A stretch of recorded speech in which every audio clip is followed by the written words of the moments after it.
Compare old school Taekwondo to what it looked like during the Tokyo 2020 Olympics.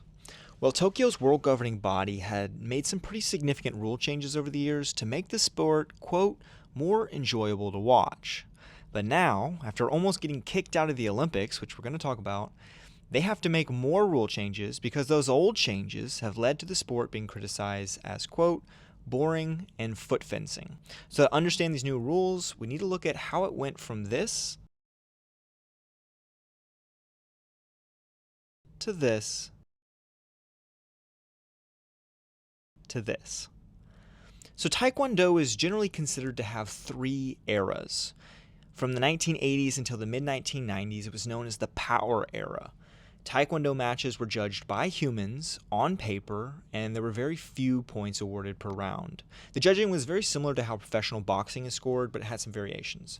Matches were scored round by round, and if the judge felt that you won, you would win 1 point. And if you dominated the round, then you would get 2 points. So fighters really fought hard to convince the judges that they deserved the win. So there was this emphasis on power kicks and showmanship.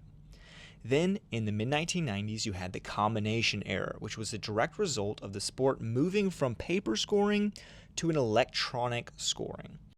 Usually you had 3 to 4 judges who had an electronic trigger in their hand, and if a majority, so 2 out of 3 or 3 out of 4 judges pressed the trigger, a point would be scored and shown on the screen so that everybody could see it in real time. So this changed how the points were being awarded. Instead of wondering how many points you got at the end of the round, you would see right away if your kick was successful.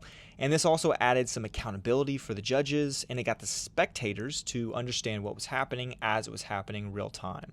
Therefore, athletes started to throw a whole bunch of kicks and combinations so that there was a higher chance of getting a point.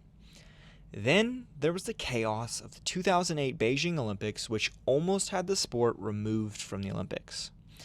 See, it started off when the judges missed a clear point when a kick from Sarah Stevenson of Great Britain contacted the face of the then double Olympic champion Shen Zhang of China. It would have been a major upset, but only 2 out of the 4 judges pressed their triggers, and so no point was awarded, and Chen was declared a winner. The British team then protested. The Olympic Committee made an unprecedented step of reversing their ruling and awarded Stevenson the win. Then, the sport's reputation took an even greater hit with the men's heavyweight bronze medal matchup between Angel Matos of Cuba and Armen Shilmanov of Kazakhstan. See, Matos was leading when he injured his right foot, so then they took a medical timeout, and after quite a bit of time, the ref decided that his time was up, and he called the match.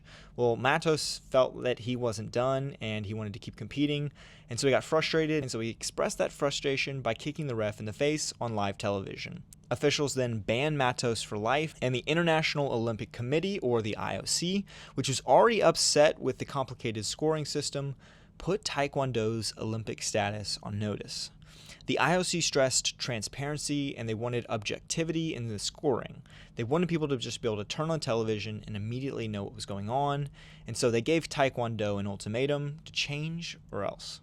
And since the IOC had already been steering sports like fencing in the direction of using electronic scoring equipment, Taekwondo followed suit. After the 2008 Olympics, electronic chest protectors were introduced to remove human bias. So instead of humans determining points, pressure sensors on the chest protectors would determine the point.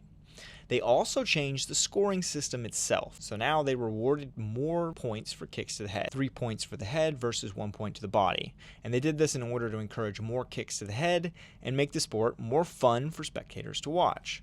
Well, this led to the cut kick era.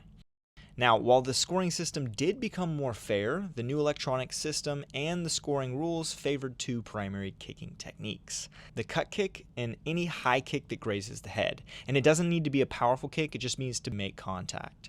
And so this tended to favor taller athletes who could use their height and reach to keep one leg in the air and then hop on the other foot in an attempt to score a kick with that lofted leg. So athletes started adapting their styles and techniques to the new rules, and because of this, there was less variety in the techniques and the game started to slow down. Following poor ratings at the 2020 Tokyo Olympics, World Taekwondo decided to revise the sport's rules again. The new rules penalize non-fighting actions, phantom striking, and unnecessary leg elevations. They also tried to limit the time the leg can be lofted in the air for around 3 seconds. And the goal of the latest revisions aimed to increase the intensity of workouts, trying to bring the sport closer to real combat situations and make Taekwondo more exciting for not just the athletes but the spectators alike. But what do you think about these new Taekwondo rules? Do you think it'll work?